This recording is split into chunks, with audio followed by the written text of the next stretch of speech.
सुरुवातीला त्यांनी ही पोळी दिली आहे. इंटरेस्टिंगली कोबीची भजी ही आपल्याला मिळाली आहे. इथे ही टोमॅटोची कोशिंबीर दिसते, ही पुदिन्याची चटणी. फरसाणमध्ये हा ढोकळा पण आहे, त्याच्यासोबत ही चटणी. त्यानंतर कढी आहे, ही आमटी आहे. त्यानंतर इथे माझी आवडती छोलेची भाजी आहे, ही भोपळ्याची भाजी दिसते. ही श्रावणी घेवडा आणि मटकीची सुकी म्हणजे कोरडी भाजी. त्यांनी पुरी पण दिली आहे आणि हा एक छोटा पापड. स्वीट इथे या थाळीमध्ये येत नाही, मी एक्स्ट्रा मागवलं आहे.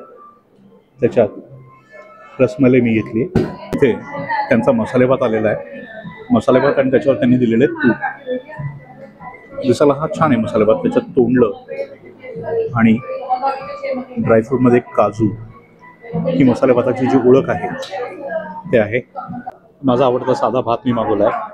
आमटी आपल्याकडे शिल्लक आहे म्हणून ती आमटी संपवायची होती. थोडीशी भाजी आहे ती पण संपवतो. आमटीचा वासच इतका मस्त येते. त्याच्यात ती शेवग्याची शेंग, गोडा मसालाचा एक विशिष्ट वास, हे सगळं छान वाटतं.